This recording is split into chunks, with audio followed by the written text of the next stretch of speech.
The Echo Chamber, brought to you by the Holmes Report and produced by the international broadcast specialist Marketeers. Sponsored by the Bullet Group, putting you in tomorrow's conversations today.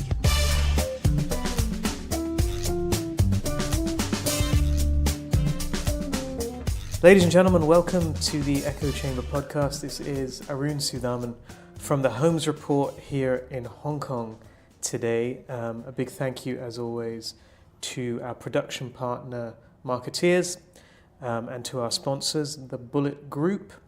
I'm joined in Hong Kong today by Hotwire Global CEO Barbara Bates. Barbara, welcome to the show. Thank you. It's your first time, I think, on our podcast. Is that correct? It is. Good. Well, it's probably long overdue. In that case, you've been global CEO of Hotwire for how long now? About a year and a half. Okay, and there's been a reasonable amount of change, would you say, at Hotwire in that time? Yeah. Because you came in after a period of, I think, at least 4 or 5 years when Brendan Craigie was in charge. It was very much a UK firm at that point. You're obviously based in America. You came from a US independent called Eastwick, which Hotwire acquired. How has that change gone? Because it does feel to me like Hotwire is quite a different animal than what it was, say, 2 years ago. Yeah, there actually has been quite a bit of change, but I also think we tried to be really smart about making sure we retained all the great things that Hotwire has been known for over the years. But there's a reason why they acquired a U.S. firm like Eastwick. Definitely wanted much more emphasis on the U.S. market. For the type of work that we do, what's good for the U.S. market obviously trickles down to all the other regions that we work with. And we're in roughly 15 offices, 11 countries.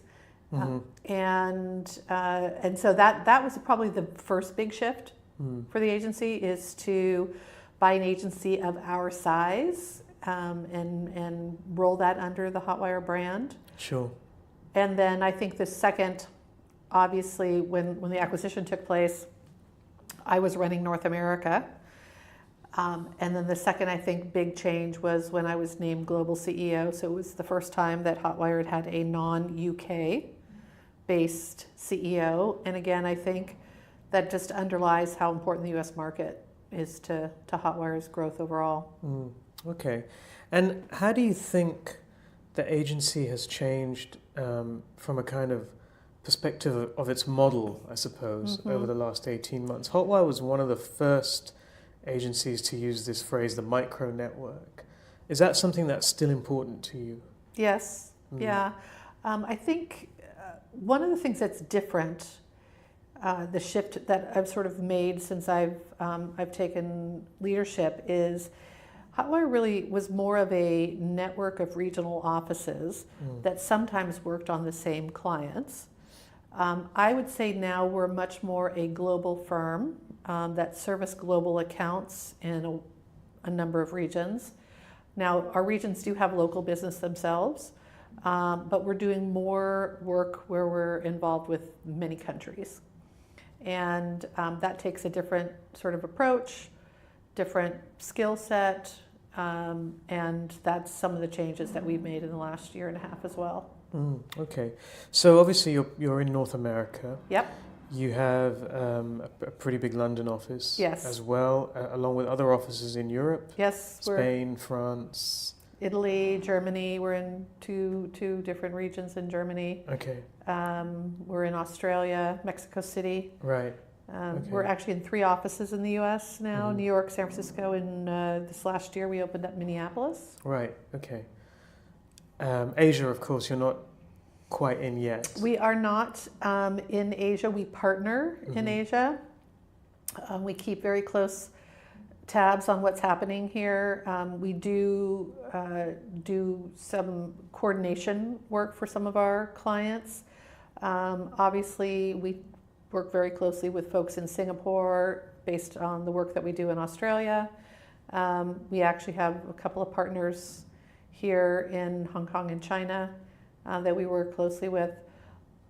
But as the tech scene changes here. It's obviously important for us to stay very close to what's happening, especially in places like Shenzhen, very similar to the Palo Alto of the US market.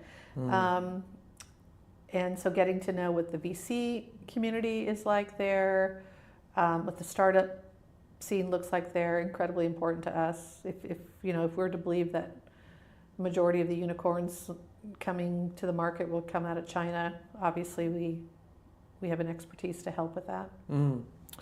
Do you envisage increasing your presence in Asia, whether by acquisition or by opening offices? We're looking at all of that.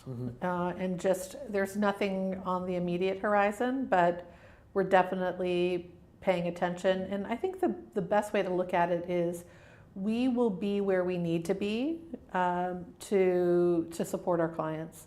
And today, most of our clients are technology-focused clients, whether they're B2B or even consumer tech.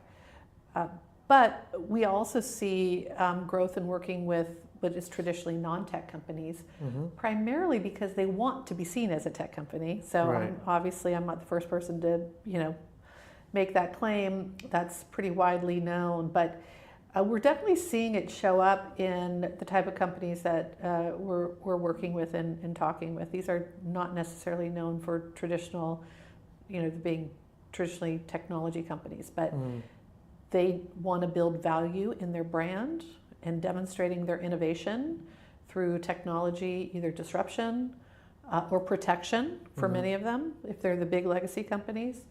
It's definitely very high on their priority. So, if we were to assume you would, sorry, my chair is creaking. I need to be careful here. Even if you were to, say, expand in Asia, presumably it would be along the same lines as the model you already have. You have no desire, for example, to be in every single market, which is, I guess, the conventional network model that we see from the really big players. Yeah, we don't need to do that. We have some phenomenal partnerships. I think the reason why for us particularly we don't need to do it is the way we really do partner with other firms. And you can talk to people, some of our partners, and they will tell you they feel part of Hotwire. They can use our branding wherever they want. They're on our Slack channels. We invite them to our boot camps.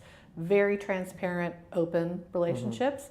And we do that primarily because it is what best serves the client.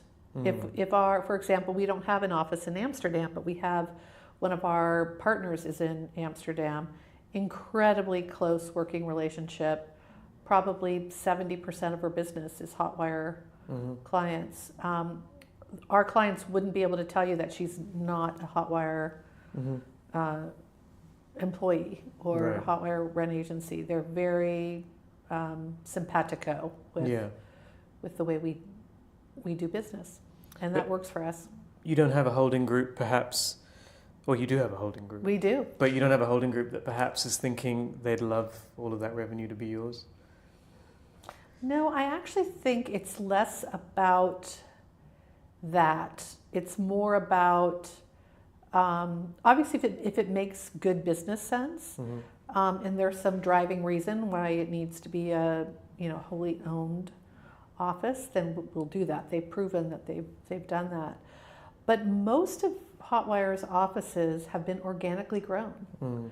And I think that's one of the reasons why you walk into any Hotwire office, it feels like Hotwire.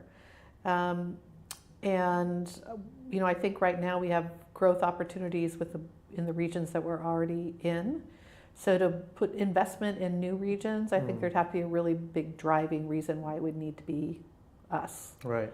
Yeah. I mean, we look at some of these networks with offices in every country, and some of the offices are just treading water, but taking up resource and time. And they compete with each other. Right. Of course. That is the driving reason I think that a lot of those that doesn't work is time and time again you talk with people who've come from those big networks, and they will tell you they don't know anybody in their other offices, or they can't get someone to pick up a phone and help them because they need to see an internal PO before that happens. That's all in service of the agency. That is not in service of the clients. And I think fundamentally we just think if you do right by the client, you will do right by the agency. Okay. And so do you think that's one of the main reasons why clients like the micro network model? Yeah. Yes. I think they don't, first of all, I feel like they have, they're not held captive. I think they feel like there is a consistency of quality. And, you know, many times clients will tell you, we were sold the network, but the reality is you don't really have access to the network. Right. Okay. What else is it about the micro network that you feel maybe gives it some advantages versus the traditional MNC model? You know, I think in general, I'm one of those people that I do believe size can be an advantage. And in this case, I think midsize is an advantage.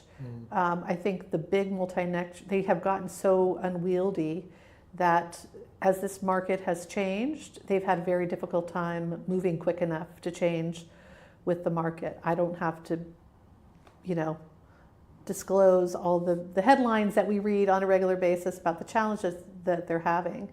And I think when you get to that size and you're in so many regions, and it's a challenge to keep pace with what's happening. So I do think mid-size agencies have an advantage. They have to have scale at some point, but at some point scale can be the enemy as well.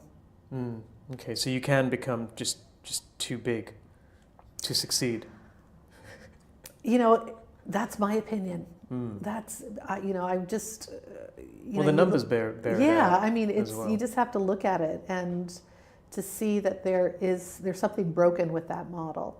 I do think having presence in your top markets and where clients really need you to be, for you to understand that market, have enough of a footprint that you can represent them globally. But I also think we've had great success with partnerships that can be incredibly fruitful. And how important is technology to that model? Yeah. I mean, do you think, for example, it would have been possible 15 years ago?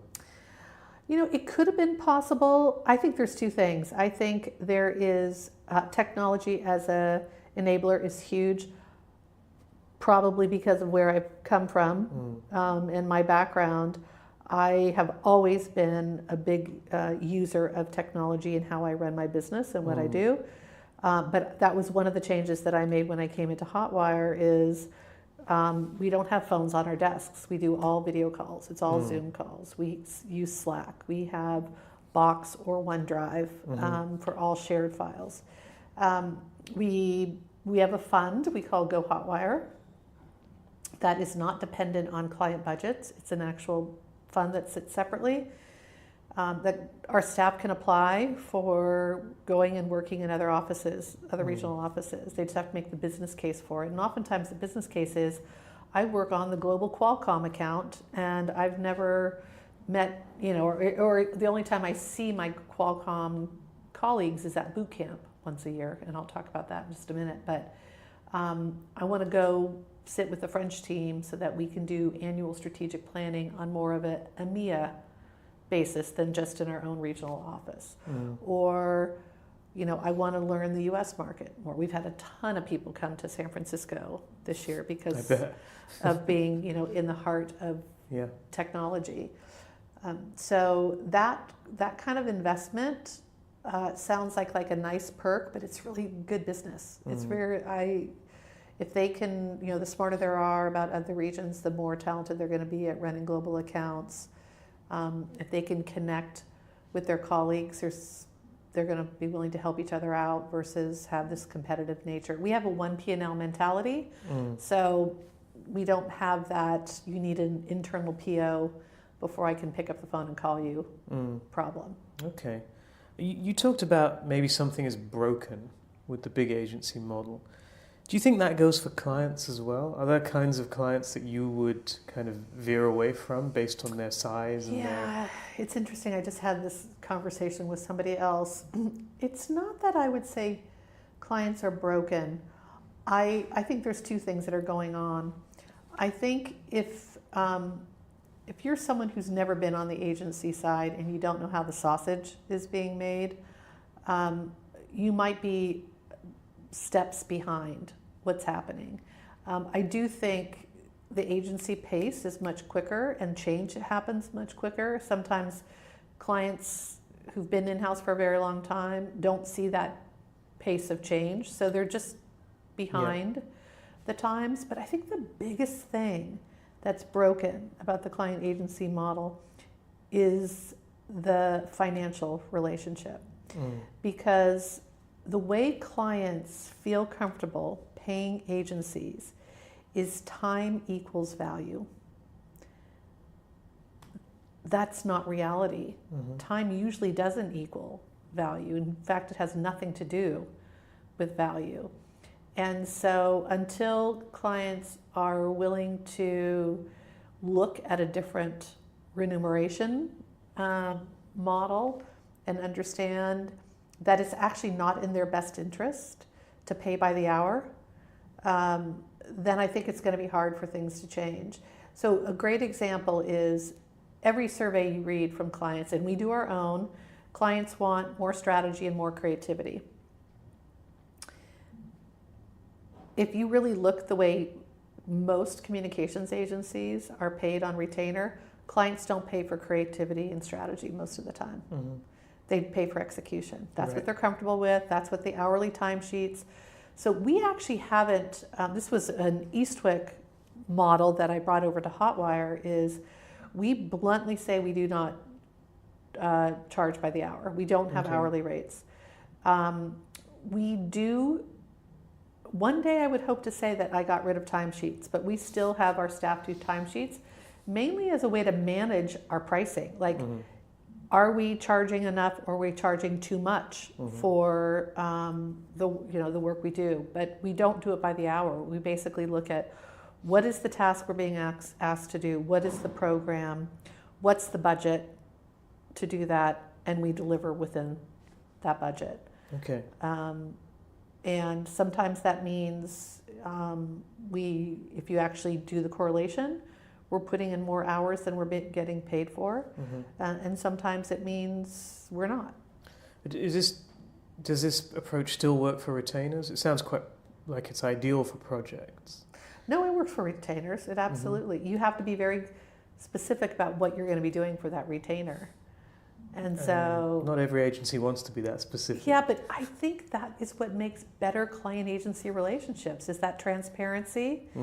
And basically we've made an agreement. This is what you need to have accomplished. Here's what we will do to help you accomplish that, and here's how much it's going to cost. I think if you are wanting to sort of look at pricing as a black box, then I think that's when you run into challenges with clients. But I think for the most part, if you deliver and you tell clients what it's going to take to deliver, they're willing to pay. Okay. How have you found the shift from an agency like Eastwick, which was fiercely independent, to Hotwire, which is owned by Inero, which is listed on the Australian Stock Exchange, and Inero has had some well-publicised issues as well in the last few years. So there's been a lot of corporate stuff going on. I mean, what that impact, happened before I was. It did. It certainly did. But what impact has it had on you moving from an environment where you really don't have anyone peering over your shoulder to one where you do? I've had a boss for the first time in 30 years, which everyone sort of makes fun of Matt Melhuish about, oh my gosh, you poor guy, you have to actually have Barbara as, you have to be Barbara's first boss in 30 years. But you know what, I have to say, I feel incredibly lucky. I could have sold my agency 10 times over. Every big, you name the brand, if it's a tech agency, they came calling. And not a big surprise, we'd been around a while, we had a strong brand, always worked with really great clients. But I pretty much built Eastwick to be the anti-big agency. And I just didn't think there was values alignment when it comes down to it. I met incredibly amazing people along the way, but the model did not work for me. Mm-hmm. And so I wasn't dead set on selling the agency. I had daughters that were in the business at the time, and I thought, okay, maybe this is a family business, and one day I'll retire and I'll pass the business on to them. But then when Hotwire came calling for the first time, it made sense to me. There was a 1 + 1 = 3. They were strong in Europe. We were strong in the U.S. They had tried to break into the U.S., not so successfully, to be perfectly frank. And I liked them. I liked their work. Our clients were very similar. So was willing to have the conversation.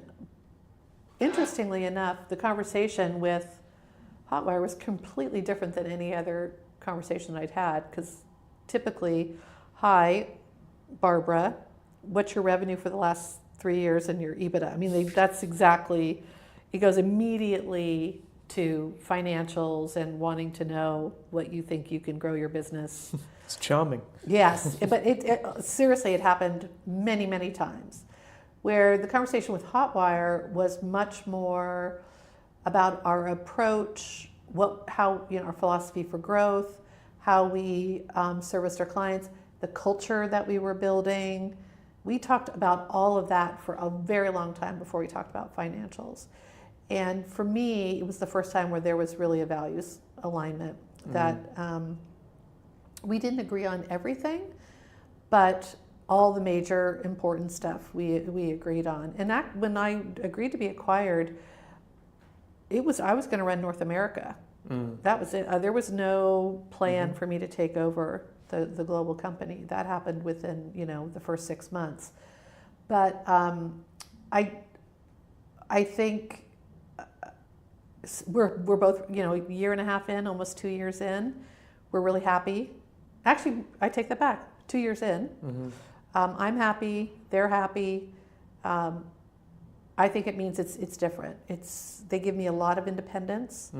I feel like I more have a partnership with Anero than being managed by them. One of the things that I've done is I've gotten much more closer to the other Anero agency. So we do a lot of collaboration now, where that really didn't happen before. We have an amazing research and insights agency that we partner with, TLE. Creative firms, Naked and BMF and so forth. So I feel like I have access to some really interesting skills and scale, and kind of I pretty much get to run independently. And how was 2018 for you? Awesome. Okay. Yeah. Good growth. Yes, good growth. So our fiscal year is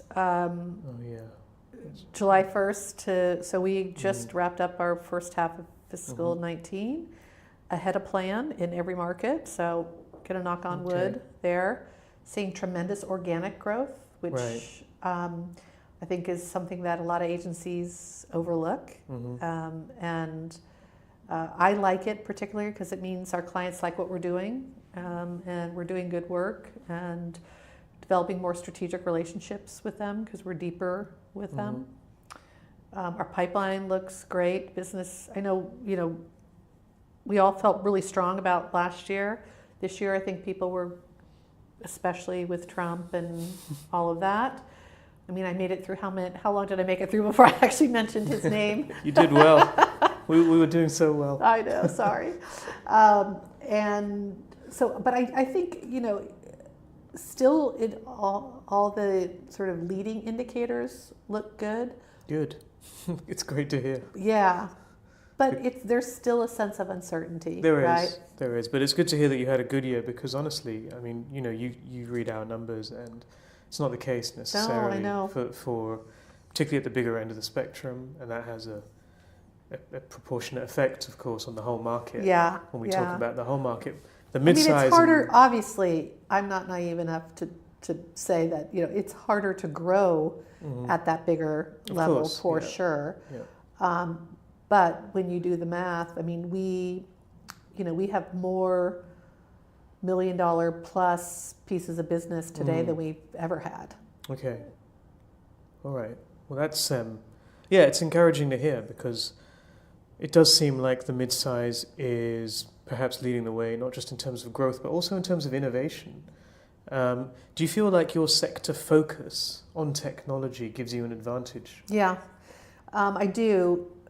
Clients always say they want to work with experts, right? Whether it's experts in their own market or experts in a certain discipline, which is why we invest also in, one of the key initiatives for us is sector and service specialty.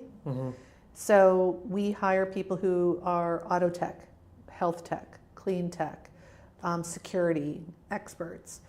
But we also hire people who are researchers, that are, creative strategists, that are digital experts. I think that is a challenge for mid-sized agencies, because, when you can't hire a whole team of digital people at once. You just have to hire the right level and seed that skill set within the organization in order for it to take off, to build up enough business that you can start hiring in.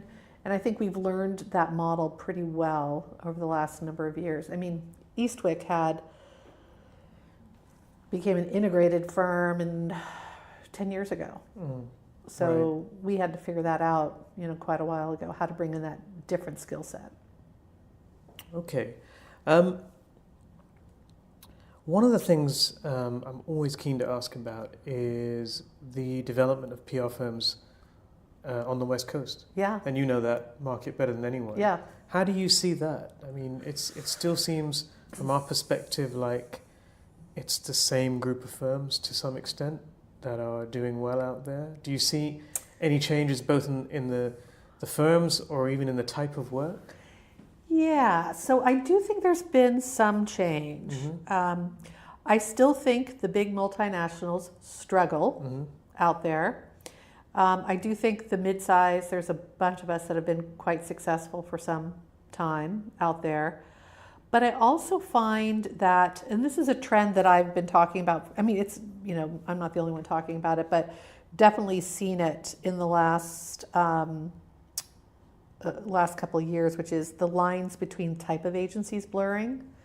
So, we compete with digital firms, creative firms, not just traditional PR firms or communications firms.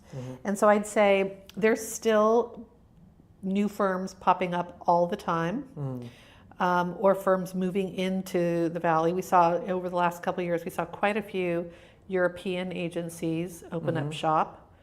We've seen some Australian companies coming into LA, European companies coming into San Francisco. And there's always people spinning out from one of the bigger firms and opening up shop. I think a lot of those new agencies are very digitally focused. They have the PR talent, but they also have, a strong digital talent from the beginning. So that's something that I've definitely seen. Okay. I mean, I think that cycle continues where, and I think you guys just talked about this, where, yes, last year a lot of the acquisition activity was within network, where they were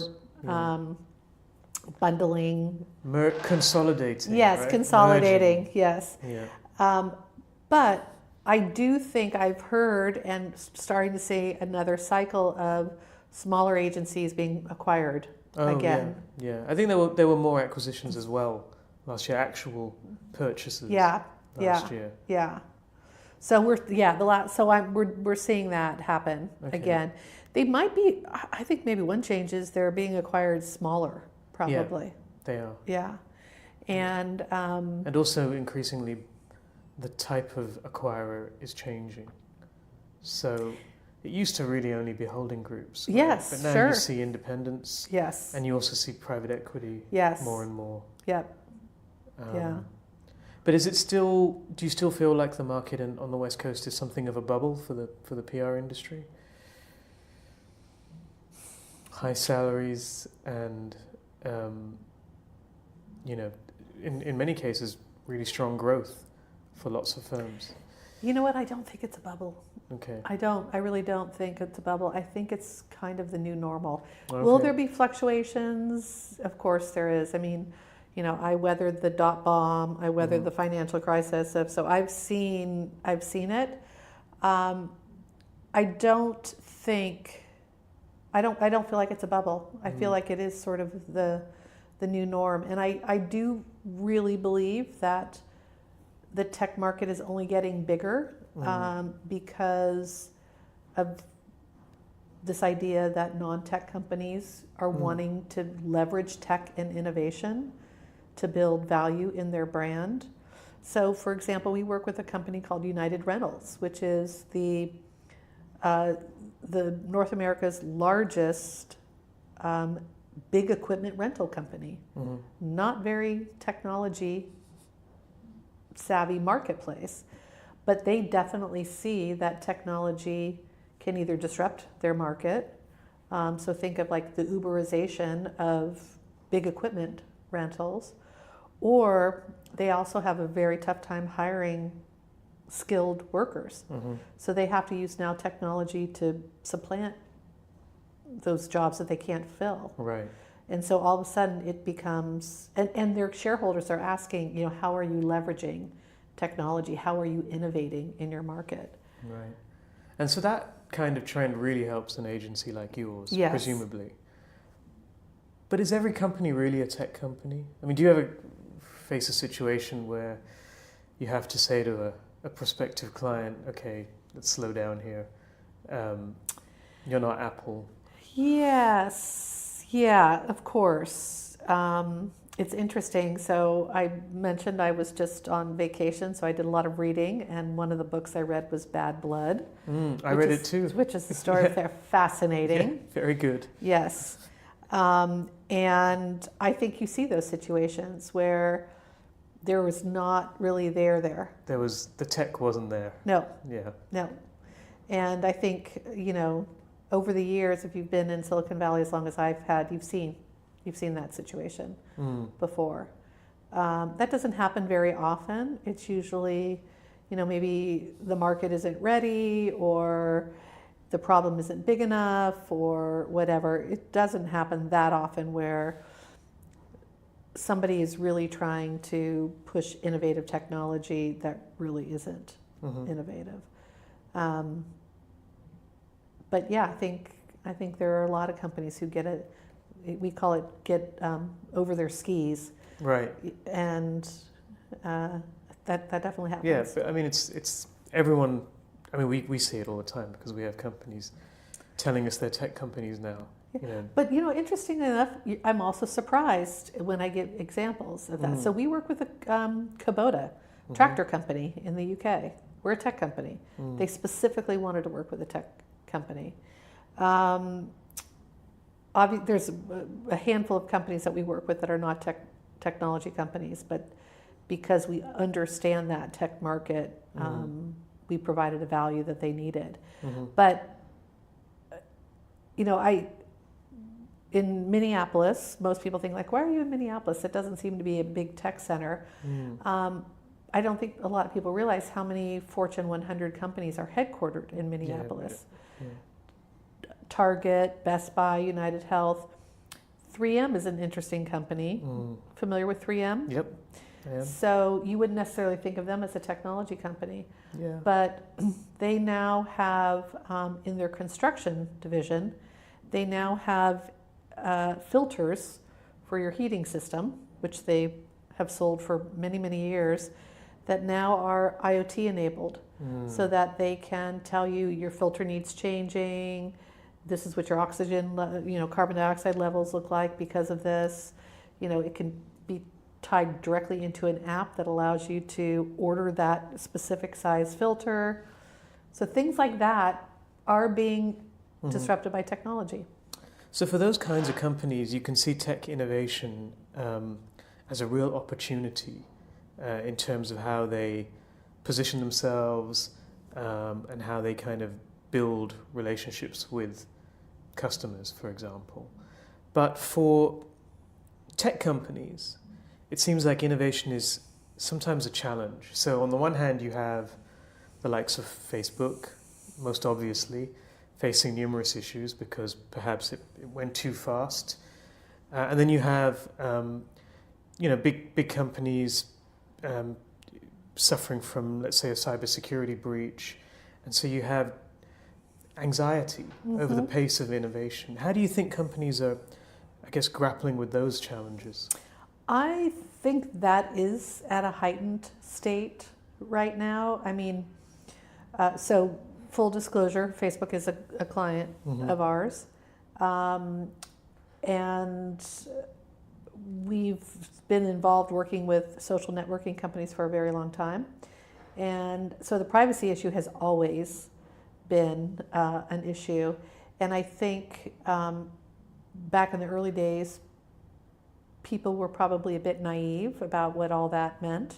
And I think you're right, when innovation happens incredibly fast and behavioral changes don't keep pace, or policy doesn't keep pace, or that it can, cause issues. I think if you look back in history, there's probably many examples where it's been in similar situations. For example, early days of automobile, there wasn't the safety regulations and, all those kinds of things. And that, came about. So I think people are probably expecting that stuff will catch up. I hope so. Yeah. With self-driving cars. Yes. Yeah, exactly. Yeah. So I do think there's a lot more at risk, and I think people are getting more knowledgeable about the risk. So it's one of the reasons why security is one of the, still one of the fastest growing, most heavily invested markets. We actually do quite a bit of work in the security space because it touches every company. Yeah, I can imagine. Yeah. Well, Barbara, thank you very much for your time. It's been really interesting talking to you, and we'll try and get you back on the show Great. in the not too distant future. Thank you all for listening. You've been listening to The Echo Chamber. Brought to you by The Holmes Report and produced by Marketeers.